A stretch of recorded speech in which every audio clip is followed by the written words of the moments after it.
Welcome दोस्तों। तो आज मैं लेके आया हूँ बाल विकास के मनोवैज्ञानिकों के कुछ महत्वपूर्ण तथ्य।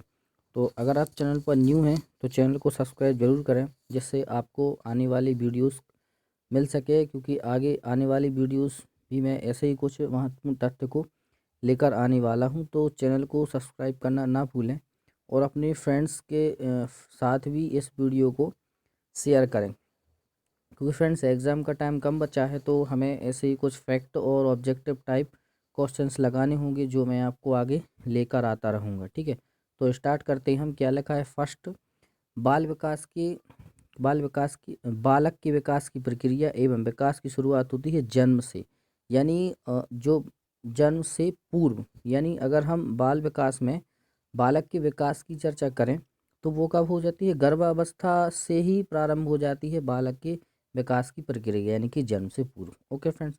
दूसरा है विकास के परिणाम स्वरूप व्यक्ति में नवीन विशेषताएं एवं नवीन योग्यताएं प्रकट होती हैं। यह कथन है हरलॉक का, बहुत इंपॉर्टेंट कथन है फ्रेंड्स हरलॉक का। हरलॉक ने क्या बोला था कि विकास के परिणाम स्वरूप व्यक्ति में नवीन विशेषताएं, यानी कि जो नई नई विशेषताएं और योग्यताएं प्रकट होती हैं वो कहलाती हैं। वो हरलॉक ने कहा था कि विकास के परिणाम स्वरूप व्यक्ति में नवीन विशेषताएं योग्यताएं प्रकट होती हैं। यह कथन है हरलॉक का। ओके, सेकंड हम देख लेते हैं। तो शैक्षिक दृष्टि से बालक के विकास की तीन अवस्थाएं: शिशुअवस्था, बाल्यावस्था, किशोरावस्था। तो शिशुअवस्था क्या होती है? 0 से 2 वर्ष तक। उसके बाद बाल्यावस्था की बात हम करें तो बाल्यावस्था होती है 2 से 10 तक, और फिर किशोरावस्था होती है 11 से 15 तक। ये 2 से 5 तक बाल्यावस्था और 5 से 10 तक 11 तक हो जाती है किशोरावस्था। किशोरावस्था वैसे जो प्याजे हैं इन्होंने अलग अलग 4 विशेषताएं बताई हैं जो 15 साल तक बोली हैं। ठीक है, दूसरी बात हम कर लेते हैं। स्कैनर का मानना है कि विकास के स्वरूपों में व्यापक वैयक्तिक भिन्नताएं होती हैं। यह विचार विकास के किस सिद्धांत के संदर्भ में है? यह है व्यक्तिगत विभिन्नता का सिद्धांत। यह कौन सा सिद्धांत है? व्यक्तिगत विभिन्नता का सिद्धांत। बहुत इंपॉर्टेंट सिद्धांत है फ्रेंड्स। तो व्यक्तिगत विभिन्नता का सिद्धांत किसने दिया था? स्कैनर ने। एक क्वेश्चन ये भी बन सकता है कि व्यक्ति विभिन्नता का सिद्धांत किसने दिया था? तो वो दिया था स्कैनर ने। ठीक है, और ये स्कैनर का कथन भी है। क्या कथन है? विकास के स्वरूप में व्यापक वैयक्तिक विभिन्नताएं होती हैं।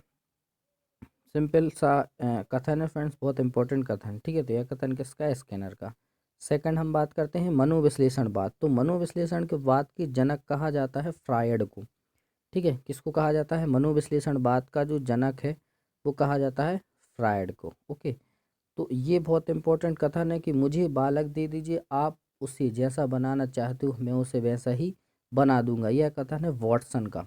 ओके फ्रेंड्स, वॉटसन का बहुत इंपॉर्टेंट कथन है। वॉटसन ने कहा था कि आप मुझे एक बालक दे दीजिए और उसे आप जैसा बनाना चाहते, एक अच्छा आदमी, चोर, अपराधी, वकील, डॉक्टर, मैं उसे वैसा बना दूंगा। और फ्रेंड्स इससे एक क्वेश्चन और बनता है वॉटसन से। वॉटसन को व्यवहारवाद का जनक भी कहा जाता है। क्वेश्चन एक और बनता है कि व्यवहारवाद का जनक किसे कहा जाता है? तो आप ये भी याद कर लें, व्यवहारवाद का जो जनक है वो वॉटसन को कहा जाता है। ओके, फिर हम बात करते हैं सिगमंड फ्रायड के अनुसार निम्न में से मन की 3 स्थितियों के बारे में सिगमंड फ्रायड ने बताया है: चेतन, अर्धचेतन और अचेतन। सिगमंड फ्रायड का ये क्वेश्चन आता है कि सिगमंड फ्रायड ने मन की कौन सी 3 विशेषताएं या स्थितियां बताई हैं? तो वो है चेतन, अर्धचेतन और अचेतन। ये 3 अवस्थाएं किसने बताई हैं? सिगमंड फ्रायड ने। चेतन, अचेतन और अर्धचेतन। ओके, फिर है इद, ईगो, सुपर ईगो को मानव की संरचना का अभिन्न भाग मानता है। यह कथन है फ्रायड का।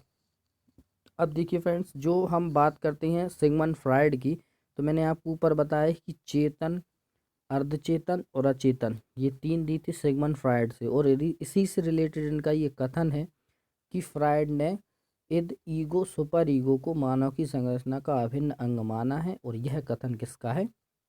फ्रायड का। ठीक है, दूसरा हम ले लेते हैं केवल 2 प्रकार की मूल प्रवृत्ति होती हैं, मृत्यु और जीवन। यह विचार है फ्रायड का। फ्रायड ने बताई सिर्फ केवल 2 प्रकार की मूल प्रवृत्तियां होती हैं, मृत्यु और जीवन। यह कथन है फ्रायड का।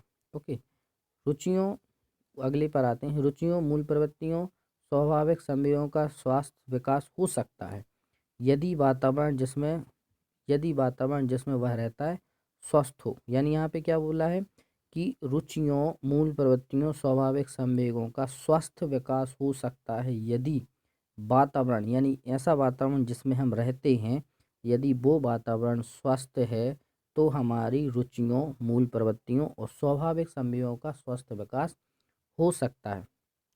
फ्रेंड्स ओके, आया समझ में? वीडियो अच्छा लग रहा हो तो वीडियो को लाइक ज़रूर करें। ओके, ये बहुत इंपॉर्टेंट पॉइंट है कि जिसमें बोला गया है कि अगर हमारा वातावरण स्वस्थ है तो ही हमारी रुचियों, मूल प्रवृत्तियों और स्वाभाविक संवेगों का स्वस्थ विकास हो सकता है। ओके फ्रेंड्स, आई होप आपको समझ में आया होगा ये पॉइंट। आगे बढ़ते हैं। मूल प्रवृत्तियों की प्रमुख विशेषता पाई जाती है, समस्त प्राणियों में पाई जाती है। यह जन्मजात एवं प्रकृति प्रदत्त होती है। ठीक है, अब ये तो आप लोग को पता है कि मूल प्रवृत्तियों की जो विशेषता होती है वो जन्मजात और प्रकृति प्रदत्त होती है। ठीक है, आगे व्यक्ति के स्वभाव विकास को कहते हैं अभिवृद्धि। यानी आपने देखा होगा कि जब भी हमारे स्वभाव में जो भी विकास होता है उसे हम अभिवृद्धि कहते हैं। यानी देखा होगा पहले हम एक जब किशोरावस्था में थे तो बहुत गुस्सा वगैरह करते थे, अपने आप को साबित करने के लिए लगे रहते थे। फिर किशोरावस्था के बाद हम इस युवावस्था में आते हैं तो उसमें हम एक थोड़े सिंसियर टाइप में बन जाते हैं। तो ये हमारा क्या हो रहा है, स्वाभाविक विकास में वृद्धि, तो उसको हम बोलते हैं अभिवृद्धि। ओके, आगे बढ़ते हैं। विकास का अभिप्राय है वह प्रक्रिया जिसमें बालक परिपक्वता की ओर बढ़ता है। ठीक है, क्या है, इंपॉर्टेंट कथन है कि विकास का अभिप्राय है वह प्रक्रिया जिसमें बालक परिपक्वता की ओर बढ़ता है। ओके, फिर संवेग शरीर की वह जटिल दशा है जिसमें श्वास, नाड़ी तंत्र, ग्रंथियां, मानसिक स्थिति, उत्तेजना, अवबोध आदि का अनुभूति पर प्रभाव पड़ता है तथा पेशियां निर्दिष्ट व्यवहार करने लगती हैं। यह कथन है ग्रीन का। इम्पोर्टेंट पॉइंट है फ्रेंड्स ग्रीन का। ग्रीन ने ये कहा था कि जो हमारी संवेग शरीर की वह जटिल दशा है, यानी कि संवेग जो है वो शरीर की वह जटिल दशा है जिसमें हम श्वास, नाड़ी तंत्र, ग्रंथियां, मानसिक स्थिति, उत्तेजना और अवबोध इनसे अनुभूति पर जो प्रभाव पड़ता है उसमें पेशियां निर्दिष्ट व्यवहार करने लगती हैं। ठीक है, यह कथन कहा था ग्रीन ने। ठीक है, अब आते हैं हम वुडवर्थ के बहुत इंपॉर्टेंट फ्रेंड कथन पे। वुडवर्थ ने क्या कहा था, वातावरण सब बाह्य तत्व आ जाते हैं जिन्होंने व्यक्ति को आरंभ करने के समय में प्रभावित किया। वातावरण ने वुडवर्थ ने क्या बोला कि वातावरण में वे सभी तत्व आ जाते हैं जिन्होंने व्यक्ति को आरंभ करने के समय में, यानी कि जब बच्चा छोटा होता है, शिशु अवस्था में होता है, तो उसको आरंभ करने की अवस्था में जितने भी तत्व उसको उस समय प्रभावित करते हैं तो वो सब वातावरण में आ जाते हैं। यह कहा था वुडवर्थ ने। ओके फ्रेंड्स, वीडियो अच्छा लग रहा हो तो वीडियो को लाइक करना ना भूलें। ठीक है, अब हम आगे बढ़ते हैं। नेक्स्ट क्या लिखा है, विकास के परिणाम स्वरूप व्यक्ति में नवीन विशेषताएं, नवीन योग्यताएं प्रकट होती हैं। कथन हार्लॉक का, ये फर्स्ट में पीछे हो चुका था। ठीक है, तो फ्रेंड्स वीडियो अच्छा लगा हो तो वीडियो को अपने फ्रेंड के साथ शेयर ज़रूर करें।